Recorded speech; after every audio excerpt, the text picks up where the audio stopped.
Nous regrettons cette situation et en tout cas demandons aux usagers tout le regret qu'on a par rapport à cette situation. Mais dire que par rapport à la situation, c'est l'intersyndicale effectivement qui est sorti pour réclamer les primes de motivation. Mais ce qu'on leur a dit, c'est qu'actuellement la situation de l'hôpital sur le plan de la trésorerie ne permet pas de faire face à toutes ces dépenses du personnel. Et la position de l'administration, on leur a juste demandé que puisque ce n'est pas possible actuellement, il faut différer le paiement et le planifier. En termes de discussion, qu'on puisse s'accorder pour que le paiement soit justement planifié. En tout cas, c'est ça la demande de l'administration, ce que l'intersyndicale a refusé catégoriquement et a demandé le paiement immédiat de tout ce qui est charge du personnel, ce qui présentement, par rapport à la trésorerie de l'hôpital, n'est pas possible. Au niveau de l'hôpital régional de Diourbel, tous les travailleurs perçoivent leur salaire. Actuellement, à l'heure où je vous parle, je n'ai pas d'arriéré de salaire, je n'ai pas d'arriéré de motivation. Il faut que ça soit clair. En tout cas, les travailleurs qui sont régulièrement recrutés perçoivent régulièrement leur salaire. Et on n'a pas de problème par rapport à ce point de vue-là. Il faut également que cette question soit dissipée. L'hôpital de Diourbel n'a pas d'arriéré ni de salaire ni de motivation. Par rapport au... Non, aujourd'hui, on est en fin d'année budgétaire. Et il y a une nouvelle année qui commence, les crédits de l'État ne sont pas encore en place. C'est tout simplement ça. Et ça se comprend, ça arrive à toutes les administrations. C'est une situation ponctuelle qu'on devrait pouvoir dépasser dans 15 jours ou dans un mois. Aujourd'hui, on n'est pas obligé, en tout cas dans une administration, on n'impose pas à l'État de payer tout de suite. Il y a des choses qui peuvent être différées. Ça s'est fait de par le passé, on leur a demandé de le refaire tout simplement. Et aujourd'hui, on ne comprend pas la situation catégorique de l'intersyndicale pour dire tout ou rien. Et je pense qu'en termes de négociation, ça ne se fait pas comme ça. Et ça, c'est de la désinformation. Quand on parle de rentrée de fonds, il faut parler également de dépenses. L'hôpital a reçu de l'argent, ça a permis à faire face à certaines dépenses, surtout les dépenses du personnel. Et aujourd'hui, ces dépenses continuent. Et quand on dit, de par le passé, on a toujours payé sans pour autant qu'il n'y ait pas de soucis. Et aujourd'hui, si réellement on leur dit qu'on a des difficultés, c'est parce qu'on a des difficultés. On n'a aucun intérêt à ce qu'on trouve nos personnels être dans la rue et ne pas travailler. Aujourd'hui, l'administration est très sincère pour dire à tout le monde qu'actuellement, ce n'est pas un refus de payer, c'est juste un différé du paiement. Et ça, c'est possible, et je pense que normalement, ça ne doit pas créer de problème. Tous les hôpitaux du Sénégal sont en équilibre fragile et en déficit. Aujourd'hui, lorsqu'on a fait le budget de l'année passée, en répertoriant ce qu'on a fait en 2019, 98%,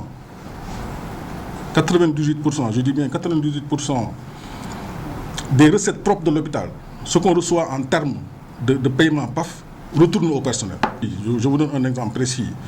Là où il dit 67 millions par exemple, réellement ce n'est pas 67 millions parce que sur les 67 millions, les 10 à 15 millions représentent des tarifs, en tout cas une facturation au niveau de la pharmacie. Donc c'est quelque chose qui ne fait pas partie de la production interne de l'hôpital. Ce qui est réellement produit par l'hôpital tourne autour de 58 millions. Ça peut varier. Mais je donne un exemple sur le mois passé. Sur ces 58 millions, les 17 millions ont servi à payer les motivations du mois de novembre. Ça a permis également à l'hôpital de fonctionner jusqu'en fin décembre. En fin décembre, les 14 millions également de ces 58 millions sont en train d'être calculés pour la motivation du mois de janvier. Je ne sais pas si vous comprenez. Aujourd'hui, ce qu'on reçoit en termes de recettes par jour, ça sert à pouvoir fonctionner, à faire des charges. Lorsqu'on a reçu le paiement de la CMU, ça a servi à payer les salaires.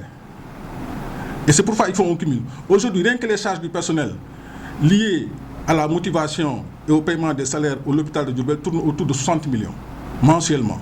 Sur les 60 millions mensuels, il faut payer des prestataires, il faut payer des réactifs, il faut payer le nettoiement, le gardiennage. Tout ceci peut tourner autour de 20 millions de francs CFA. Ça fait 80 millions de dépenses mensuelles. Donc qui dit recette, dit également charge. L'hôpital a des rentrées d'argent, mais l'hôpital également a des charges pour pouvoir fonctionner. Donc s'il faut regarder les choses, il faut le regarder dans les deux sens. L'hôpital n'a pas de budget d'investissement propre si l'État ne nous donne pas de budget d'investissement. Non, ce que je peux vous dire en termes d'information, mensuellement à peu près, l'hôpital fait 45 millions en moyenne. 45 à 50 millions. Ces 45 à 50 millions en moyenne servent tout simplement à payer les salaires et à motiver le personnel. L'État nous accompagne à hauteur de 298 millions par année. 298 millions par année. 293 millions par année, à peu près 20 millions de francs CFA par mois. C'est ça qui sert à fonctionner, à pouvoir payer les charges de fonctionnement. Les charges de fonctionnement pour un hôpital, c'est tout ce qui est inhérent aux prestataires privés. Il y a le gardiennage, il y a le nettoiement, mais on doit acheter des réactifs, on a des fournisseurs, on a beaucoup de choses à faire. Et c'est ça qui permet à l'hôpital, c'est des films de radio, c'est beaucoup de choses qu'il faut acheter. Et c'est lourd en termes de fonctionnement. Quand vous avez un budget d'investissement, c'est un budget d'investissement. On n'a pas le droit de prendre un budget d'investissement et de le mettre dans le fonctionnement. Donc un budget d'investissement, on n'y touche pas, parce que c'est de l'investissement. Et je pense que, mais ces charges-là, je vous l'ai dit tout à l'heure, 90% de ce que le personnel produit en termes de recettes, on le reverse en termes de paiement de charges du personnel. Et pas seulement dans le cadre de la direction. Aujourd'hui, on ne peut pas être figé en termes de négociation. En termes de négociation, il faut être donnant-donnant. Aujourd'hui, nous, on a fait des propositions. Eux également, ils doivent faire des propositions et qu'on puisse se retrouver quelque part. Ce qu'on déplore également, c'est la façon de faire. Aujourd'hui, on ne peut pas se lever un beau jour, bloquer le service public sans préavis, ni rien du tout. Ça également, les gens doivent revoir leur forme d'aller en grève. Ça également, c'est des soucis par rapport à l'administration. Mais pour le moment, on privilégie le dialogue. On a mis à contribution la direction et ses services. On a mis à contribution le conseil d'administration. C'est un deuxième pas. Mais malgré tout, ils continuent de camper sur leur position. On va mettre à contribution d'autres acteurs.